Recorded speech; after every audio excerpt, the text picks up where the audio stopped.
classmates and teachers. My name is Pamela Zazacaluco, and this is my presentation. Soil is Earth's fragile skin which anchors all life in our planet. It's comprised by countless species which create a dynamic and a complex ecosystem and biodiversity, which is not as human. Notwithstanding, half of topsoil has been lost the last 150 years. As far as we know, soil is naturally removed. It is blown away by the wind or washed away by the rain. And this process is called geological soil erosion, and this is natural. Nevertheless, there is another type of soil erosion which is known as accelerated soil erosion. And it refers to the degradation of land as a result of mankind and wise actions, such as overgrazing or some unsuitable cultivation practices. And these affect both agricultural areas and natural environments.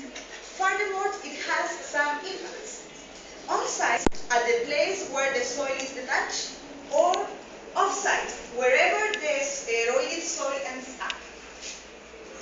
For this process called accelerated soil erosion, there are different causes, and these are mainly related to the human population, which has expanded, and as a result, more and more land has been cleared for agriculture and the production of food.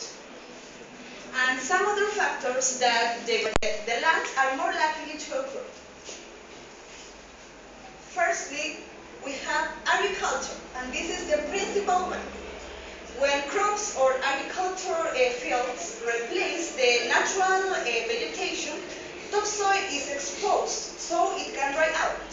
Moreover, the quantity of some microorganisms which help the soil to be fertile decrease, and nutrients may wash out, and it enables the process called. Secondly, we have deforestation. Without a plant cover, there is a problem with deforestation because land is swept into rivers, and plants such as coffee, wheat, process of accelerated soil erosion. Moreover, when farmers cannot plant their crops because the land isn't fertile, they have to move on, and the process goes on all the time. Overgrazing. Overgrazing is the conversion from landscapes, wetlands, or natural environments into pasture lands where animals are fed. This is important for farmers. Nonetheless, there is a problem because it helps to the compactation of soil by wind or rain, and so it's difficult for water to penetrate and for plants to grow. And the last one, but is so important, is the use of agrochemicals. We know that farmers often use agrochemicals to increase yields.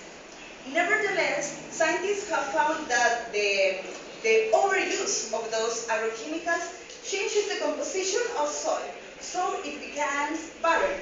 In other words, infertile. And also it disrupts the balance of microorganisms.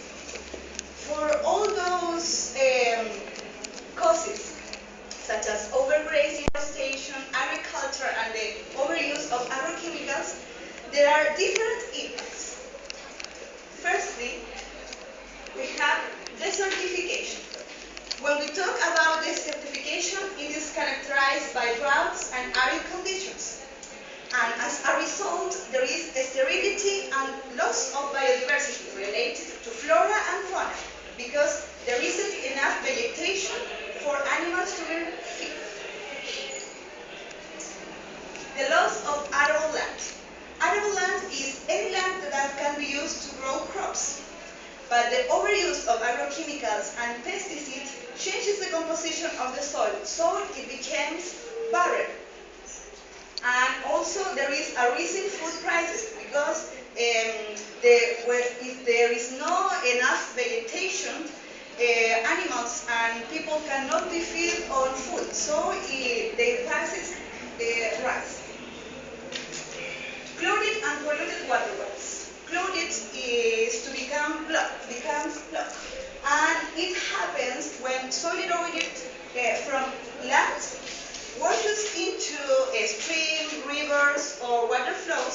And there are problems for fresh water, for marine habitats, and some natural ecosystems which depend on them. Increased flooding.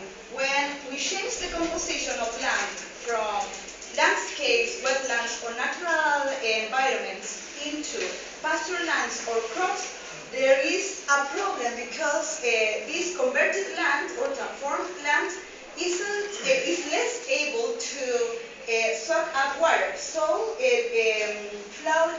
making flooding more common. This is a widespread problem, but we can follow some measures to prevent soil erosion or to lessen this. Firstly, we have strip cropping. Strip cropping is used by farmers when they plant their crops in a strip or bands, avoiding soil erosion, natural soil erosion. We have to plant some trees or plants and use humus instead of agrochemicals. We have to avoid overgrazing and conserve wetlands, which are natural, and cultivate land using crop rotation systems. Also, we have to encourage water infiltration and reduce the water runoff. Runoff is the rainfall which isn't absorbed by the soil. As we know, or taking on account all of this information, accelerated soil erosion is an environmental catastrophe on a global scale because it is one of the most widespread of today's environmental problems. We have to take part in this change and we must be green and to stop the accelerated soil erosion because soil is important for us as human beings and also for animals, and this contributes to the natural balance of our planet. Thank you.